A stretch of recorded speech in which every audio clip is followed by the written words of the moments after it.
Here's the fact. All of you have extraordinary capabilities. All of you.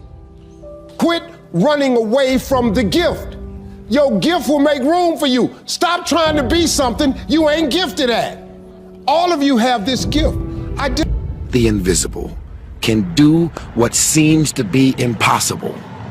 What I want to share with you is how to begin to get a larger vision of yourself and how to begin to make this your decade. Because in order to do that, it's going to be very challenging. It's going to require a lot of work on your part, an ongoing process of personal and professional self-mastery. And it's going to require that you begin to see yourself worthy of the requirements in terms of effort, in terms of commitment, in terms of action, in terms of preparation, or whatever it is that you need to do in order to take your life where you want to take it. So one of the first things I ask you to do is I want you to look at your life right now and think about something that's important to you, something that gives your life a sense of value.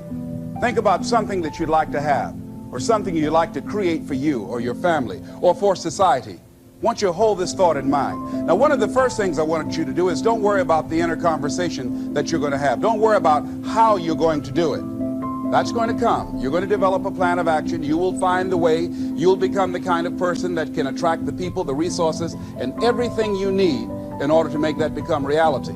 But I want you to be mindful of your inner conversation.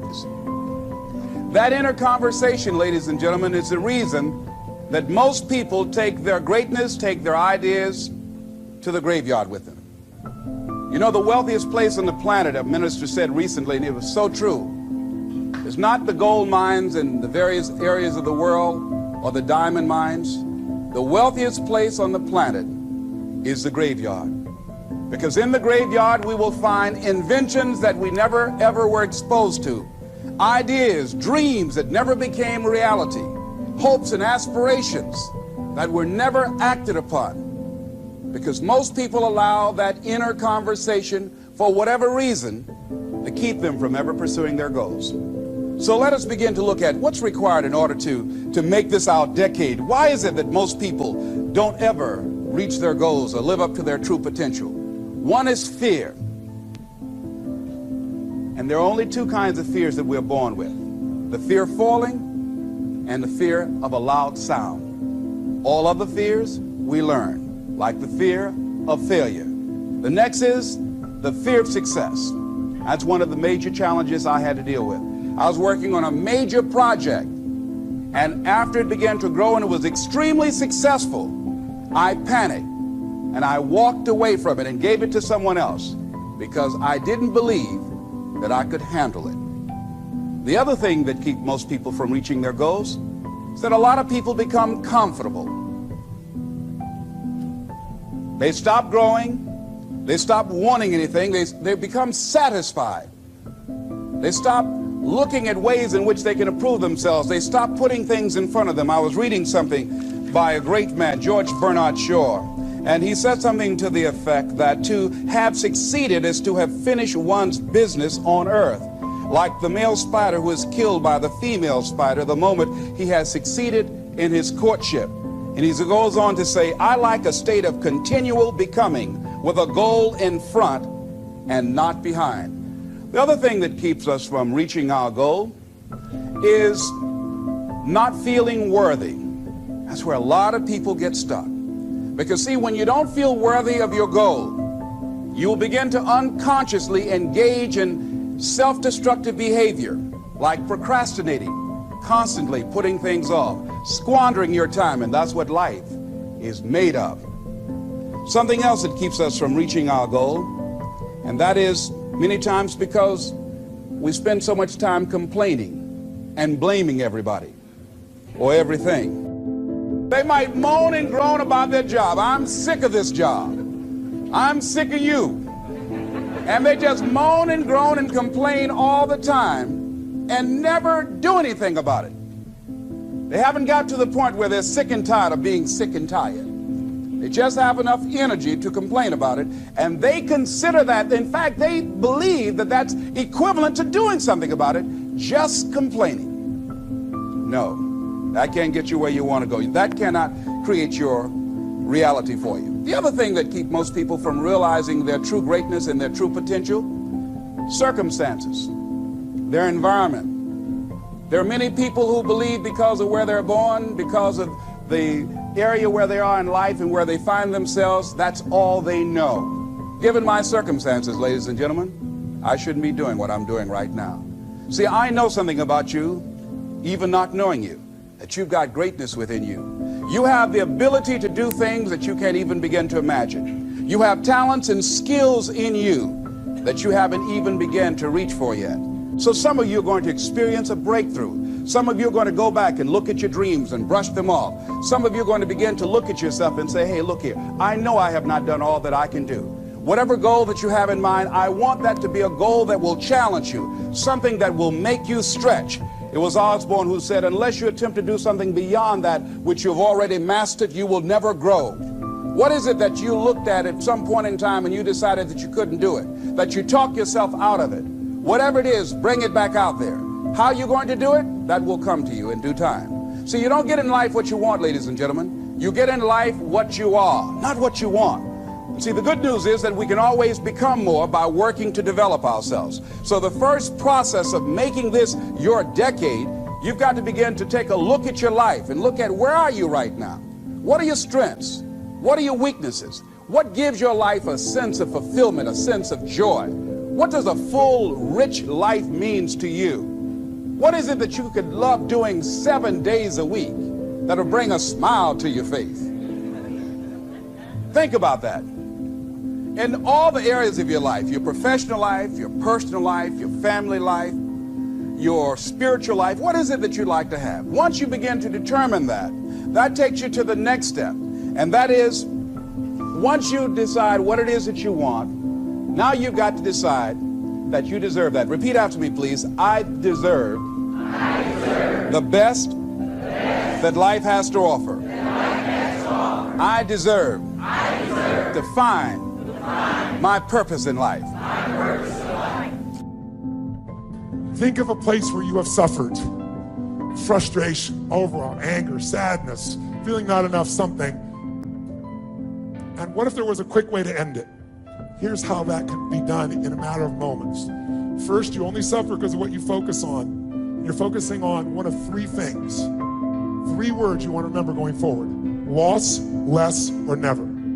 If you're suffering, it's because your brain believes because you did something to me, or the government did, or the company did, or the other employee did, or I did something, or because you didn't do something, or I didn't do something, I have lost something.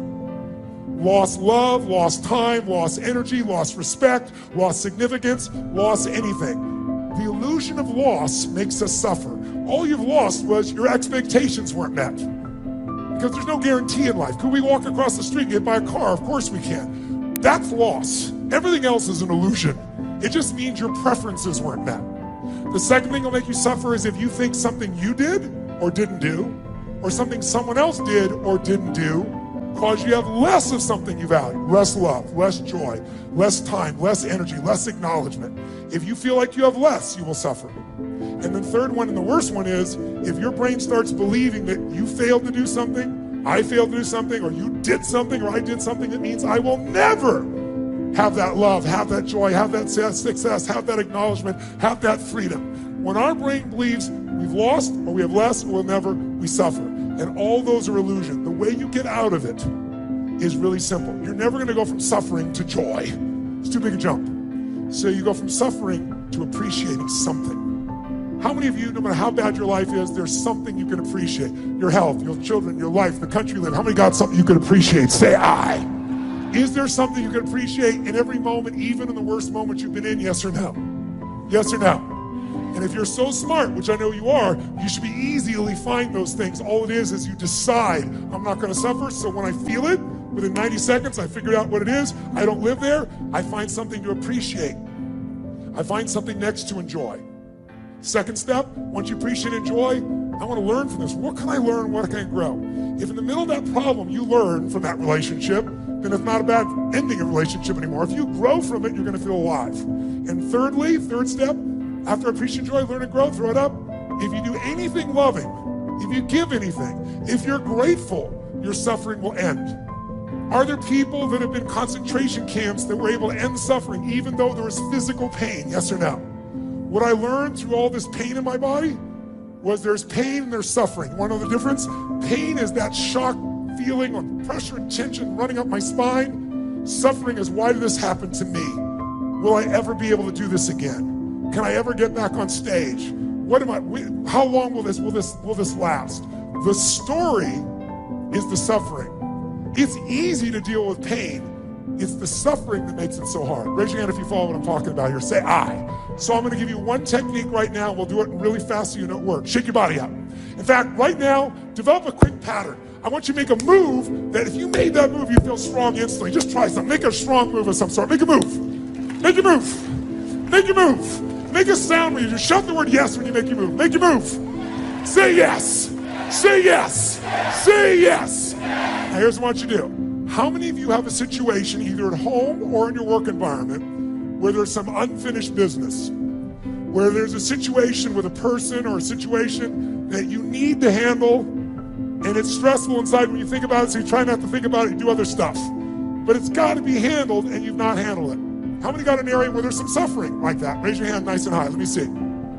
Virtually everybody. Good.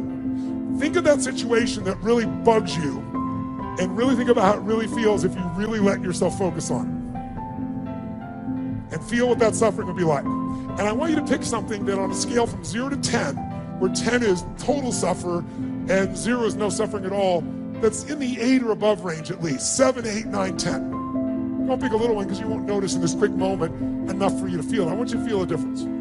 How many got something that needs to be handled, you've not resolved it, you're either pissed off or you feel hurt, or you feel worried, or you're concerned, and you've not handled it, and you put it off, and it needs to be handled. Raise your hand if you got, and the pain of it is, if you focus on it, is 7, 8, 9, or 10. Let me see your hands.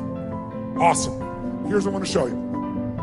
A group of scientists discovered something about 20 years ago that's amazing. If I measure your brain waves and your heart waves, your EEG and your EKG, you've probably seen them on, on medical pieces. They look very jagged when you're stressed. They don't look anything alike. Your brain waves and your heart waves. But if all you do is put both your hands on your heart, try it now, and you physically feel your heart. See the example I'm giving you? So this is frustration. You can see they look nothing like each other.